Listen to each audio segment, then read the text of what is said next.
నమస్కారం. కామేశ్వరి కిచెన్కి స్వాగతం. ఈరోజు నేను మీ అందరికీ చెప్పే ఐటమ్ తెలుసా మీకు? ఈ వర్షాకాలంలో ఎక్కువగా దొరుకుతూ మనందరికీ ఒంటికి ఆరోగ్యం చేకూర్చే క్యాప్సికమ్ కూర. ఈ క్యాప్సికాన్ని తెలుగులో బుంగపచ్చిమిరకాయలు అంటారు, సిమ్లా మిర్చి అని కూడా అంటారు. పేరు ఏదైతేమి రుచికి అమోఘం కదా. అందుకే ఈరోజు సిమ్లా మిర్చి కూర నేను చేసి చూపిస్తాను, నాదైన స్టైల్లో. రకరకాలుగా చేస్తారు అందరూ కూడా, ఎవరి స్టైల్ వారిదే. కానీ ఈ చేసే పద్ధతిలో మనం ఒకళ్ళని చూసి ఒకళ్ళు నేర్చుకుంటాం కదా. ఎందుకంటే మనకు నచ్చింది ఏదన్నా కూడా చేసి చూడాల్సిందే. అలాగే నేను చేసే ఈ కూర కూడా మీకు నచ్చితే చేసి చూడండి, తిని ఆస్వాదించండి. అలాగే నేను చేసే ఐటమ్స్ మీకు నచ్చితే ఒక లైక్ కొట్టి ఈ ఛానల్ సబ్స్క్రైబ్ చేసుకోండి. మరి కూర చేసి చూపించమంటారా? ఈ కూర సిమ్లా మిర్చి తీసుకొచ్చి చక్కగా తాజాగా ఉన్నట్టు తెచ్చుకుని వాటికి కడిగి తుడి చేసుకుని ముక్కలు తరిగి పెట్టుకోవాలి. ఉల్లిపాయ ముక్కలు, పచ్చిమిరపకాయలు తొడిమిని తీసేసి చక్కగా ఇలా ముక్కలు చేసి పెట్టుకుంటే మనకి ఎన్ని కావాలంటే అన్ని వేసుకోవచ్చు. కొబ్బరి ముక్కలు, తర్వాత అల్లం చక్కగా కడిగేసి చెక్కు తీసి సన్నగా చిన్న ముక్కలు తరిగి పెట్టుకోవాలి. దీనికి సాయం గులసెనగపప్పు, మరీ ఎక్కువ అక్కర్లేదు, కొంచెం గ్రేవీ కోసం కావాలి కాబట్టి కొంచెం గులసెనగపప్పు. తర్వాత కొత్తిమీర, జీలకర్ర, మనకి నూనె ఒక కప్పుతో తీసుకొని ఎంత పడితే అంత వేసుకోవచ్చు మనం. అలాగే పోపు దినుసులు చివరిన మనం పోపు సామాగ్రి అంతా కూడా మనం వేయించి చివరిన కలుపుతాం కదా, అలాగే పోపులోకి ఎండుమిరపకాయ ముక్కలు. ఇప్పుడు చూడండి, సిమ్లా మిర్చి ముక్కలు మనం చక్కగా కట్ చేసి పెట్టుకున్నాం. తాజాగా ఉన్నాయి కాబట్టి కూర చక్కగా ఉంటుంది, ముదిరిపోకుండా చక్కగా లేత కాయలు కాబట్టి. ఇప్పుడు మనం స్టవ్ వెలిగించుకుని కూర తయారు చేయడం కూడా మనం చేద్దాం. ఇప్పుడు చూడండి, స్టవ్ వెలిగించుకుంటున్నాం మనం. స్టవ్ మీద కళాయి పెట్టి మనం నాన్ స్టిక్ అయితే చాలా చక్కగా వస్తుంది, మనకి ఏ కూర కూడా దానికి అతుక్కోకుండా నీట్గా వస్తుంది. మనం అలా కళాయి పెట్టుకుని వేడెక్కాక మనం అందులో కాస్త నూనె వేస్తాం. చూడండి, ఒక 2 గరిటెలు నూనె వేసుకుంటే సరిపోతుంది కూరకి. ఆ తర్వాత ఈ సిమ్లా మిర్చి ముక్కలు ఉన్నాయి కదా, అదే క్యాప్సికమ్ ముక్కలు, బుంగపచ్చిమిరకాయలన్నా సిమ్లా మిర్చి అన్నా క్యాప్సికమ్ అన్నా ఒకటే కదా మనకి.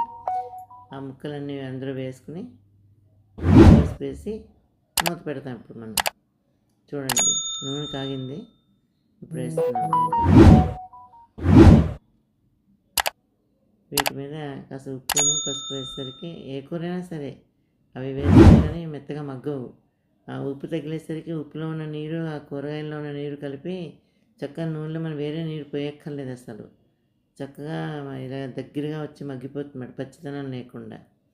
అసలు ఏ కూరైనా కూడా బాగా ఉడకాలండి, ఉడికితే కానీ దానికి టేస్ట్ రాదు ఎప్పుడైనా సరే.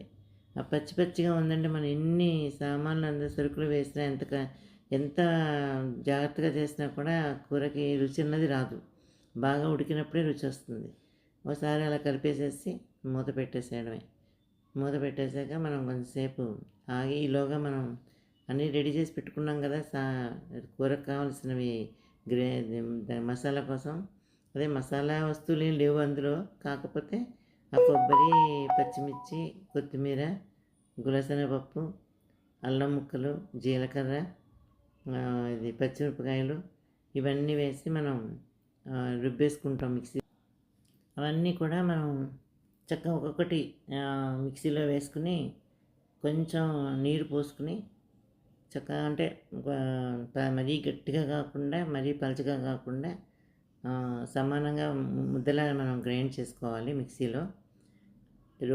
రోకలు ఎప్పుడు పోయాయి కాబట్టి రోట్లో చేస్తే చాలా టేస్ట్ ఉంటుందంట. కానీ ఎవరిలో కూడా రుబ్బురోలు లేవు ఇప్పుడు, అందరిలో మిక్సీలో ఉన్నాయి కాబట్టి మిక్సీలో గ్రైండ్ చేయాలని చెప్తున్నాను అందరికీ.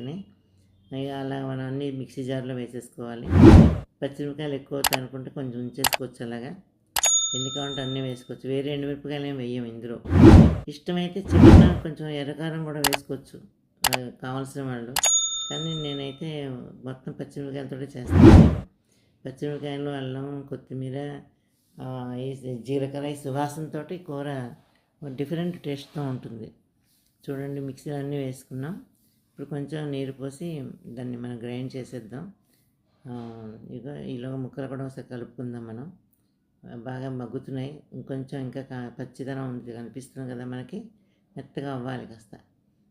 మూత పెట్టేస్తే కాసేపు మండి చక్కగా మగ్గిపోతాయి. ఈలోగా మనం రుబ్బిన ముద్ద కూడా గిన్నెలోకి తీసేసుకుందాం.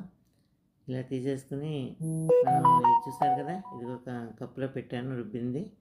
ఎందుకంటే మరీ పలచగా ఉంటే కనుక పలచగా అయిపోతుంది కూర. రైస్లో కాబట్టి, అన్నంలో కాబట్టి కూర ఎప్పుడు కూడా మనకి అద్దుకు తిన్నా అన్నంలో కలుపుకున్నా నెయ్యి వేసి తింటే కనుక చాలా బాగుంటుంది. కాబట్టి అన్నంలోకి కంటే కొంచెం గట్టిగానే ఉండాలి కూర. పలచగా నీళ్ళలో ఉండకూడదు. అందుకే నీళ్ళు అసలు పోయాం కూరలను. చపాతీలోకి రోటీలోకి అయితే నీళ్లు పోస్తే తప్ప పలచగా ఉంటుంది మనం తినలేము అందులో. అందుకోసం మన అన్నంలో తినే కూరలు మటుకు ఈ రకంగా చేసుకోవాలి. రోటీలోకి ఇష్టమైతే కనుక కొంచెం పలచ చేసుకోవచ్చు, కొంచెం నీరు పోసుకుని. లేకపోయినా ఇలాగే చేసుకోవచ్చు. చూడండి, మగ్గిపోయింది. ఇప్పుడు మనం రుబ్బిన ముద్ద వేసేద్దాము. వేసి చక్కగా బాగా కలపాలి. బాగా కలిపేసి చక్కగా ఇంకొంచెం కొద్దిగా నూనె వేయాలి. కొద్దిగా వేసుకుందాం. చూడండి, చక్కగా బాగా కలపాలి. బాగా కలిపాక చివరిన కాస్త నూనె వేసి మూత పెడితే చక్కగా మగ్గిపోతుంది.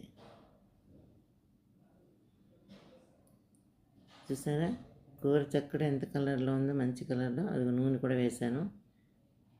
ఇప్పుడు నూనె వేసి కలిపేసి మూత పెట్టేసి సన్న సెగ మీద ఉంచాలి.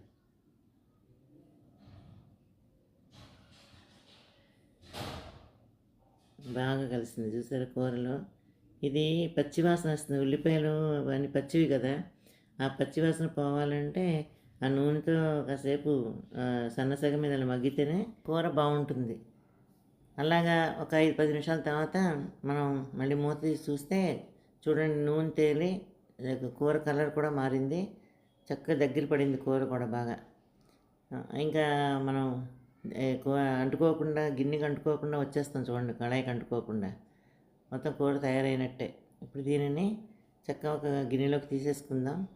తీసేసుకున్నాక ఇప్పుడు మనం చేయాల్సిన పని ఏంటంటే కూరలోకి పోపు వేయాలి. ఈ చివరిన వేస్తాం కాబట్టి చాలా ఫ్రెష్గా ఉంటుంది. చక్కగా మన పోపు గింజలు రెడీగా ఉన్నాయి కదా, వీటితో పాటు కాస్త కరివేపాకు, కాస్త ఎండుమిరపకాయ ముక్కలు కూడా వేస్తే చాలా బాగుంటుంది.